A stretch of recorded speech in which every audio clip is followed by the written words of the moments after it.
অনেকের কাছে সুস্বাদু এই বিস্কুট প্রতি কেজি মাত্র ১০০ টাকা। কেউ কেউ খুব মজা করে বিস্কুটটি খেলেও এটি তৈরির উপকরণ দেখে গা গুলিয়ে আসতে পারে যে কারো।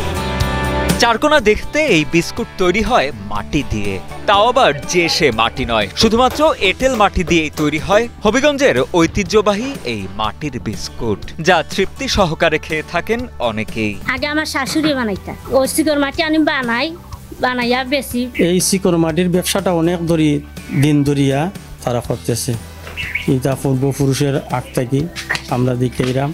মাটি দিয়ে তৈরি এই বিস্কুট কেবল কৌতূহলের খোরাকি নয়, বরং প্রজন্ম থেকে প্রজন্মে চলে আসা গ্রামীণ ঐতিহ্যের একটি অংশ। হবিগঞ্জের নবীগঞ্জ উপজেলার কায়স্থ গ্রামের শব্দকর পাড়ায় এখনো মাটি দিয়ে এই বিস্কুট তৈরি করেন প্রায় ১০টি পরিবার। মূলত এই মাটি হয় নরম, সাদা এবং যথেষ্ট ঘন, যার ফলে অনায়াসেই খেয়ে ফেলা যায় এই বিস্কুট। এমনকি জনশ্রুতিও আছে এই বিস্কুট নাকি এক সময় যেত সুদূর লন্ডনেও। স্থানীয়দের কাছে এই বিস্কুট পরিচিত শিকড় নামে। আমরা একেবারে ছোটো থাকি আনি, এটা আমরা গরিব বুড়া মানুষ বুঝে আনলোটা ব্যবসা খাই, এটা চলি, এটা মানাই বিক্রি করি।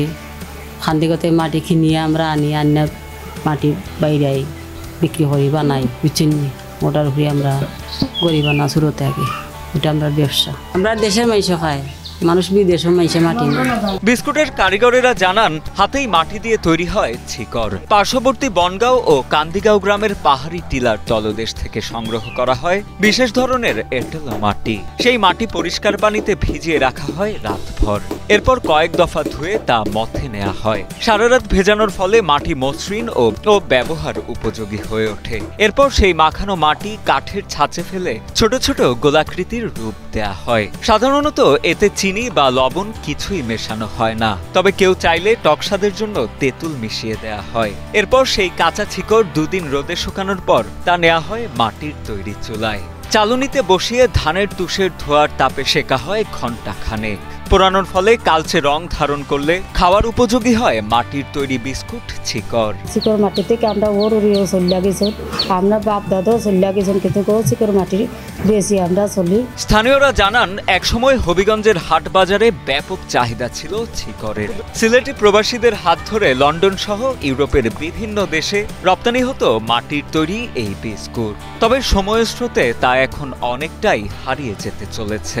যদিও গ্রামের কিছু পরিবার বংশ পরম্পরা ধরে রাখতে আগলে রেখেছেন শিকড় তৈরির ব্যবসা। পাইকারি দরে ৬০ থেকে ৭০ টাকা এবং খুচরা দরে ১০০ থেকে ২০০ টাকা কেজি দরেও বিক্রি হয় এই বিস্কুট। আমরা যারা বাইরে আসুন বা বিদেশে আসুন, তারা মাঝে মাঝে আমরা তারা এখান থেকে কিনে নিয়ে তার কাছে ফাটাই, তারা খায়, আর আমরা নিজেও মাঝে মধ্যে খাই, টেস্ট করি। এদিকে শিকড় তৈরির সাথে সংশ্লিষ্ট কারিগরদের আক্ষেপ, সরকারি বেসরকারি কোনো অনুদান বা সহযোগিতা পান না তারা, যার ফলে এখন টিকে থাকা কঠিন হয়ে পড়েছে। পূর্বপুরুষদের স্মৃতি আঁকড়ে ধরে এই শিল্পকে ভালোবাসায় বাঁচিয়ে রাখলেও পৃষ্ঠপোষকতা ছাড়া এর ভবিষ্যৎ অনিশ্চিত বলেও শঙ্কা প্রকাশ করেন তারা।